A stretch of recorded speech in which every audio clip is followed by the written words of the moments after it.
نحمده ونصلي ونصلي على رسوله الكريم اما بعد فاعوذ بالله السميع العليم من الشيطان الرجيم من همزه ونفخه ونفثه بسم الله الرحمن قل ان صلاتي ونسكي ومحياي ومماتي لله رب العالمين صدق اللہ العظیم۔ ناظرین، جیسا کہ آپ کو معلوم ہے کہ ذی الحج کا مہینہ جاری ہے۔ آج ذی الحج کی 9 تاریخ ہے اور صبح انشاءاللہ پاکستان میں عید الاضحیٰ منائی جائے گی۔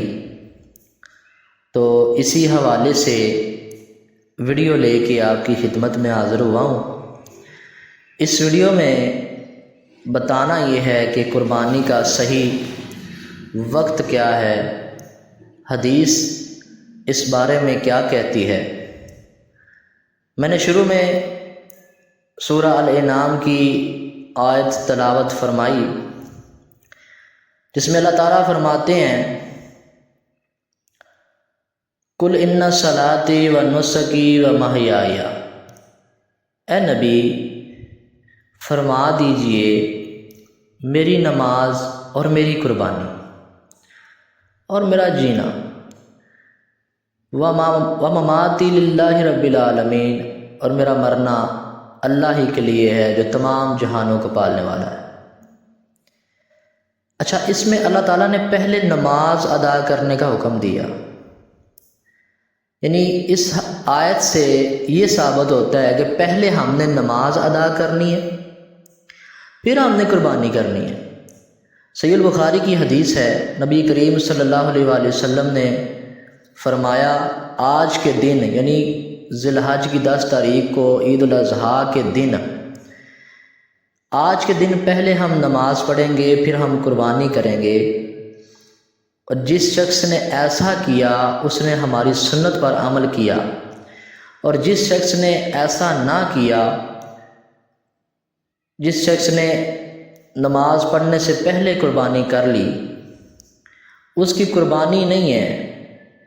اس نے صرف فقط گوشت حاصل کرنے کے لیے قربانی ذبح کیا۔ تو اسے چاہیے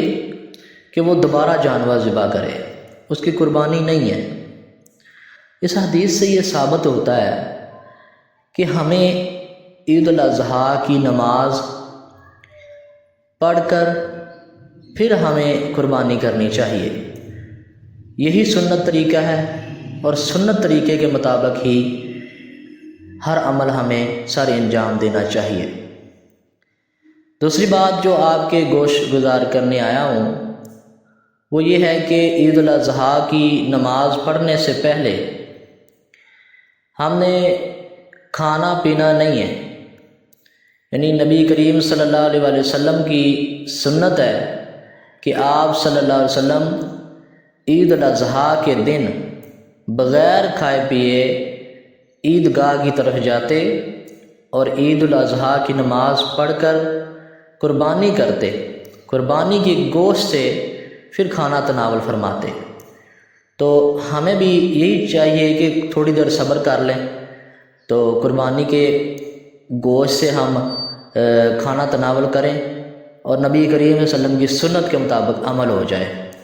عید الفطر کے بارے میں آپ نے فرمایا کہ کوئی چیز کھا کے جایا کرو، اور عید الاضحیٰ کے بارے میں آپ نے فرمایا کہ بغیر کھائے جایا کرو، اور قربانی کے گوشت سے پھر وہ کھانا کھایا کرو۔ تو یہاں پہ کچھ لوگ کہتے ہیں جی میرا روزہ ہے اور میں نے روزہ افطار کرنا ہے اپنے قربانی کے گوشت سے۔ تو یہ بات بہت اہم ہے، یہ سن لیں کہ عید والے دن صرف اور صرف شیطان کا روزہ ہوتا ہے۔ نبی کریم صلی اللہ علیہ وسلم نے فرمایا کہ عید والے دن روزہ رکھنا منع ہے، یہ کھانے پینے کا دن ہے، یہ خوشی منانے کا دن ہے، اس دن کسی بندے کا روزہ نہیں ہونا چاہیے۔ تو اس دن شیطان کا روزہ ہوتا ہے، تو روزہ نہیں کہنا بلکہ یہ کہنا کہ میں سنت کے مطابق عمل کروں گا، میں قربانی کے گوشت سے ہی کھانا کھاؤں گا۔ تو یہ ٹھیک ہے، یہ لفظ روزے والا لفظ جو ہے نا وہ ٹھیک نہیں ہے۔ تو قربانی کے مسائل کے اوپر بات کرنی تھی اور وقت بہت ہمارے پاس قلیل ہے، تو اس حوالے سے میں کچھ باتیں عرض کر دیتا ہوں کہ قربانی پر وہ جانور نہیں لگے گا جس میں کسی قسم کا کوئی نقص ہو، یعنی لنگڑا پن ہو، بینگا پن ہو، وہ ایک آنکھ سے اس کو دکھائی نہ دیتا ہو، وہ دونوں آنکھوں سے یہاں دکھائی نہ دیتا ہو، اگر وہ اس کا ایسا عمل ہے، اس کے اندر ایسا نقص ہے جو ظاہر ہوتا ہے، تو وہ جانور قربانی پہ نہیں لگے گا۔ تو ایسا جانور بھی نہیں لگے گا کہ جس کی ہڈیوں کے اندر مکھ نہیں ہے اور اس کے اوپر ماس ہی نہیں ہے، صرف اور صرف وہ ہڈیاں ہی ہڈیاں نظر آ رہی ہیں، تو لہٰذا ایسے جانور کی بھی قربانی جو ہے نا نہیں کرنی چاہیے۔ صحت مند ہو، جوان ہو اور طاقتور ہو، خوبصورت ہو، ایسا جانور اللہ کی راہ میں قربان کریں۔